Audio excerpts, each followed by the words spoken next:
আসসালামু আলাইকুম। অনেকদিন ভিডিও দিতে পারছি না, এ কারণে অনেকেই মেসেজ দিচ্ছেন যে আপনি কি অসুস্থ।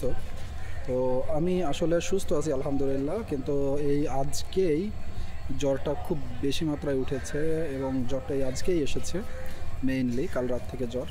তো যাই হোক, একটা গুরুত্বপূর্ণ তথ্য আছে আপনাদের জন্য সঞ্চয়পত্র নিয়ে, বিশেষ করে যাদের সঞ্চয়পত্র ক্রয় করা আছে। জ্বরের কারণে কাশিটা হচ্ছে। তো যাই হোক, যাদের সঞ্চয়পত্র ক্রয় করা আছে তারা কিন্তু সঞ্চয়পত্রের বিনিয়োগের মাধ্যমে সারা জীবন প্রফিট পেতে থাকবেন, এরকম কিন্তু একটা সুযোগ তৈরি হয়েছে। অর্থাৎ আভ্যন্তরীণ সম্পদ বিভাগ, অর্থ মন্ত্রণালয়ের তারা কিন্তু একটা সার্কুলার জারি করেছে, যার মাধ্যমে আপনাদের সঞ্চয়পত্রের বিনিয়োগের ক্ষেত্রে সারা জীবন যেন আপনারা প্রফিট পান সেই ব্যবস্থা করেছে। অর্থাৎ আপনাদের এই সঞ্চয়পত্রগুলো পুনঃবিনিয়োগ হতে থাকবে। অর্থাৎ আপনাদের সঞ্চয়পত্রগুলো মেয়াদ শেষে মূল টাকাটা বা হচ্ছে আপনাদের একজনের জন্য যেটা সর্বোচ্চ লিমিট বেঁধে দেওয়া আছে, এটা শুধুমাত্র সঞ্চয়পত্র নয়, এটা পোস্ট অফিসের যেই ডিপোজিটগুলো আছে সেগুলোর ক্ষেত্রেও একই নিয়ম তৈরি হয়েছে। তো সেই ক্ষেত্রে আপনারা টাকাগুলো ফেরত পাবেন বলতে আপনারা আপনাদের যেই প্রফিটের টাকাটা সেটা আপনাদের অ্যাকাউন্টে চলে আসবে এবং আপনাদের জন্য যেটা সর্বোচ্চ লিমিট সেটার উপরের অংশ যেটা থাকবে সেই অংশটা আপনাদের অ্যাকাউন্টে চলে আসবে। আর মূল টাকাটা আপনাদের পুনরায় বিনিয়োগ হবে। আর যদি সেটা সর্বোচ্চ লিমিটের নিচে থাকে তাহলে সেটা আপনার প্রফিট সহই পুনঃবিনিয়োগ হবে।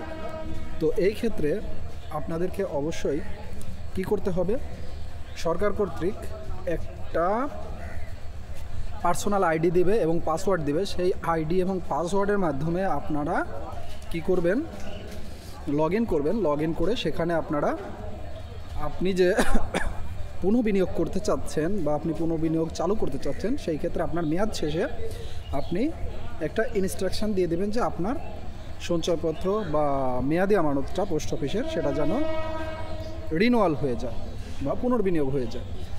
আর বিশেষ করে যারা ম্যানুয়াল করেছিলেন তাদের সঞ্চয়পত্র বা তাদের আমানতগুলোও ঠিক একইভাবে পুনর্বিনিয়োগ করতে পারবেন। এবং কারা এই সুবিধার আওতায় আসবেন বা পুরাতন যাদের রয়েছে তারা কারা এই সুযোগগুলো পেতে পারবেন, এখানে বলা হয়েছে যে যাদের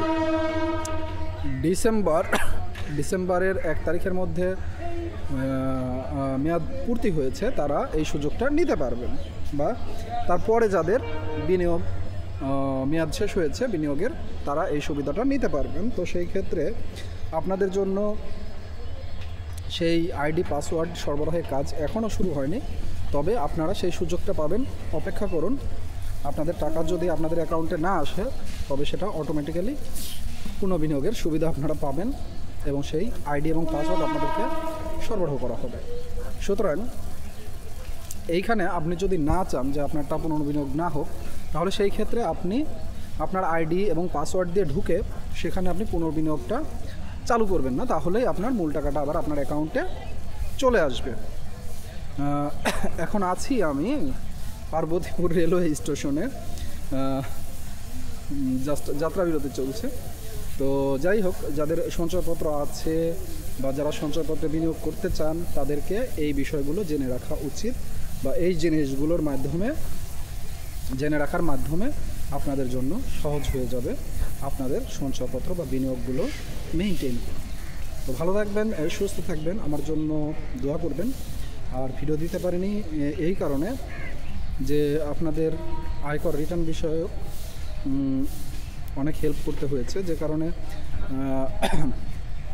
আমি আসলে সব দিক দিয়ে কুলায়ে উঠতে পারিনি, যে কারণে ভিডিওটা আমি আপাতত অফ রেখেছিলাম। তবে এখন যেহেতু সময় শেষ হয়ে যাচ্ছে, এখন আমি আবার পুনরায় ভিডিও দেওয়া শুরু করবো ইনশাল্লাহ। তো সবাই সাথে থাকবেন, আর চ্যানেলটা যদি সাবস্ক্রাইব না করে থাকেন তাহলে অবশ্যই সাবস্ক্রাইব করে দেবেন, ভিডিওটা শেয়ার করে দেবেন। ভালো থাকেন, আল্লাহ হাফিজ।